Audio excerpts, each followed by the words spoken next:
Before we start working with a client, it's important to have a small yes set. Just to say, are you ready to go in trance? Do you feel comfortable? Just to get a few yeses from your client. That's called a yes set. Now, the second phase in an induction is, Kathleen, are you ready to go in trance? And if you are okay, just close your eyes. Yes, I'm ready. Okay, just close your eyes. And this is called an Dave Ellman induction. And let's move slowly through the induction steps, just step by step. The first step is to allow the small muscles of the eyelids to be completely relaxed, loose, limp. From the moment you have asked this to your client, normally we give this a little test. So from the moment Kathleen has completely relaxed her eyelids, she can give it a little test. And then you see a little movement of the eyebrow, and then you say, okay, stop testing. Then that's just fine. The second step is by relaxing a larger muscle group. In this case, an arm.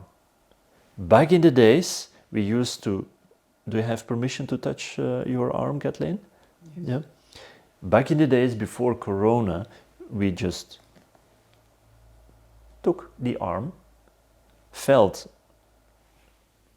if there was complete compliance. You can feel that an arm which is completely relaxed is heavy, and then allow it to drop.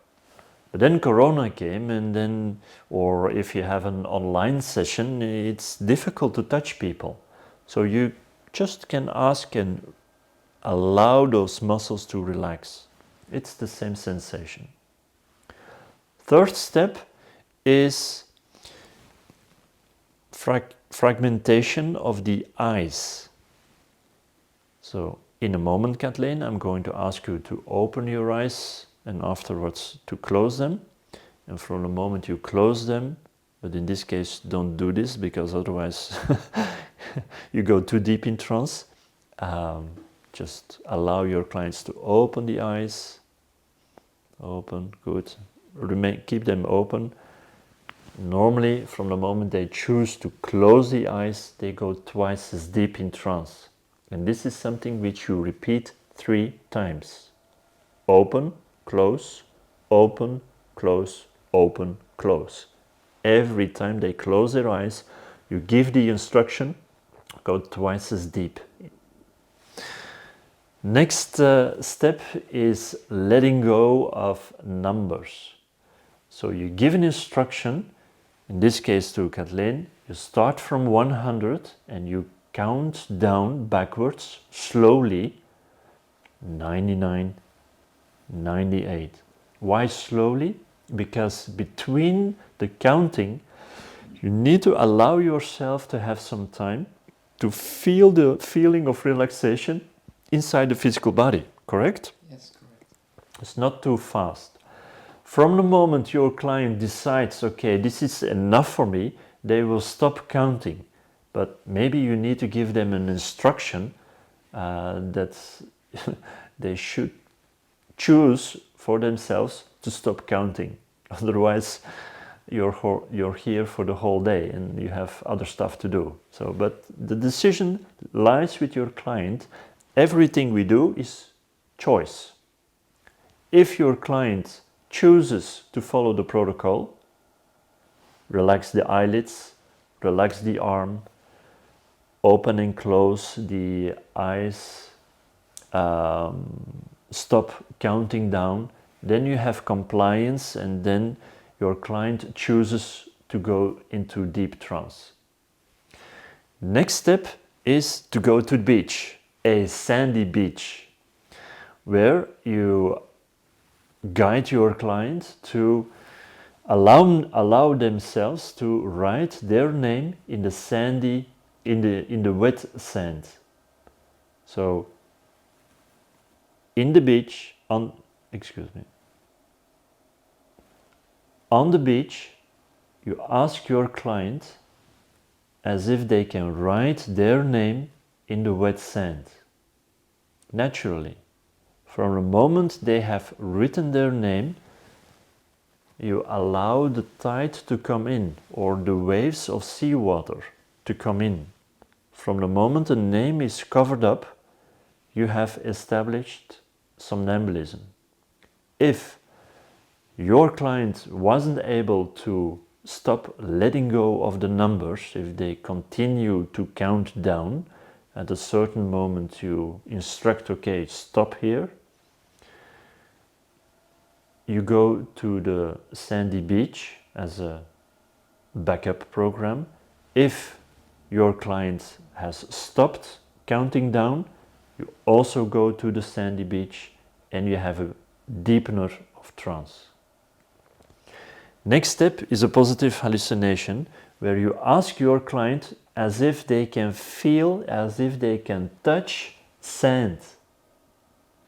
It's a positive hallucination. There is no sand here, but Kathleen can imagine as if she can bring up the senses, the sensation of the sand. From the moment you notice something in the hand, you see some little muscle movements, you go from one hand to the other one, and at the end you use both hands. Why both hands? If you use your right hand, you use your left hemisphere. If you use your left hand, you use your right hemisphere. But if you use both hands, you use both hemispheres of your brain, and it's too much energy, and then your client goes deeper in trance. So it's something old which can help your client to let go. Because you were working with the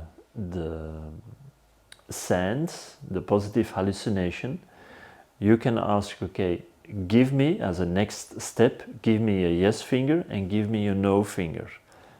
And then the client moves a finger and you say, thank you, from the moment you noticed the ideomotor responses. So in this case, the index finger was a yes, and the little pinky, I think, it was the no. Sometimes it's a big movement, sometimes it's a small movement, so you need to take care. From the moment you say thank you to your client, then they know, okay, the therapist has seen the ideomotor responses, the yes and the no feedback, so they're at ease, because if you haven't noticed, nothing happens. You start waiting, your client maybe thinks what's going on, and it brings frustration to your session.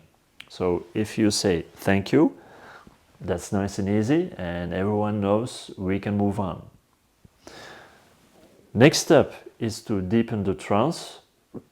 I used a building, go from a top floor to one floor down, but you can use any deepener you would like, but use 3 deepeners in a row. So go one floor down, another floor down, go all the way down. From the moment your client is deep enough in trance, you take them to another position, as if in their fantasy they go to a wonderful place or a happy place, something which is enjoyable. At that moment, they have a specific experience, but you need to be vague with your language in guiding the process. So don't say, now you see this or now that happens. No, not at all. Everything is vague and appropriate, so you don't interfere with whatever is happening inside.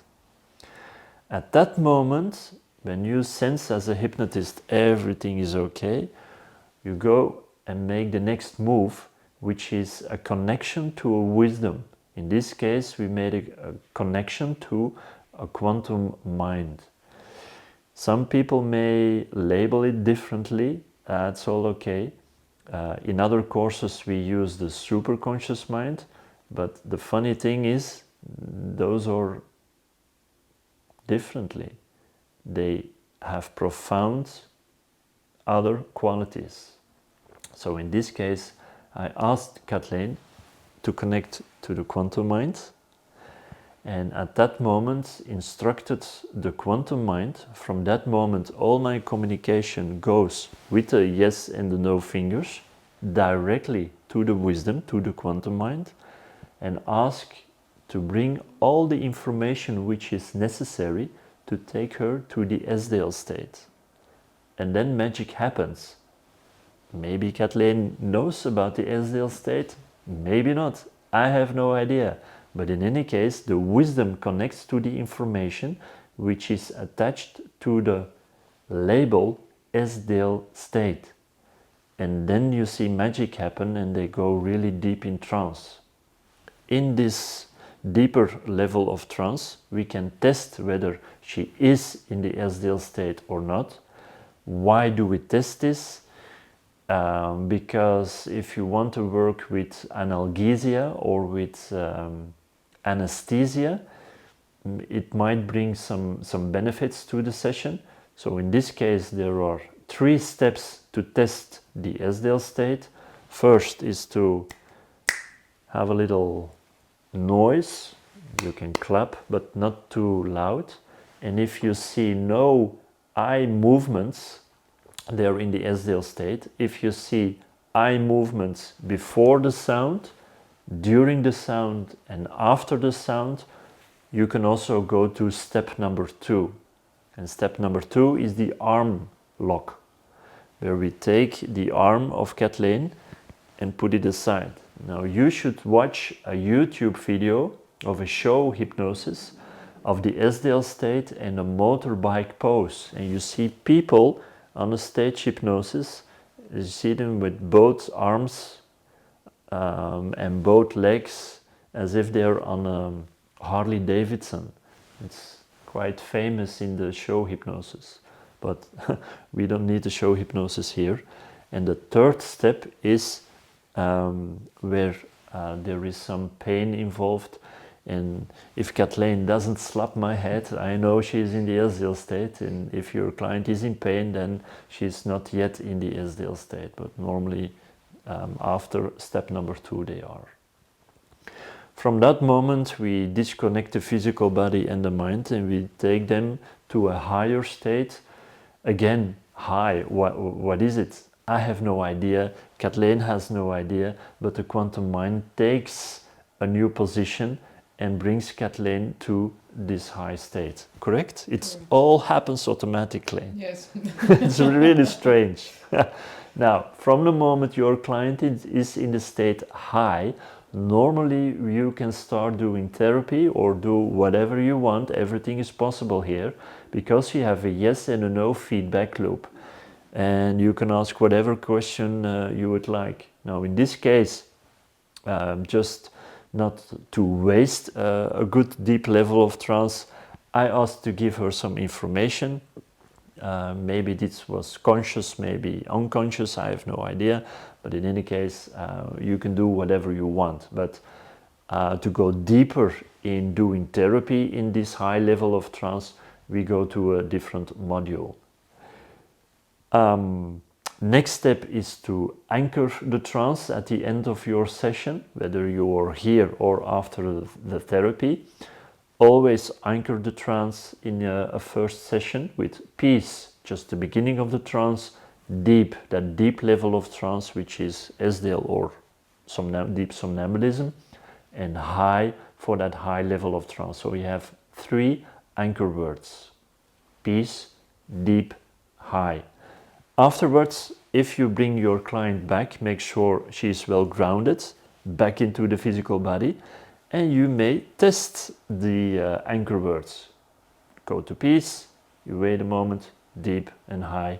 Wait until you see the responses, and you'll notice that you broke world records by going really fast and easy into trance. Now, that's it for the induction and the deepeners.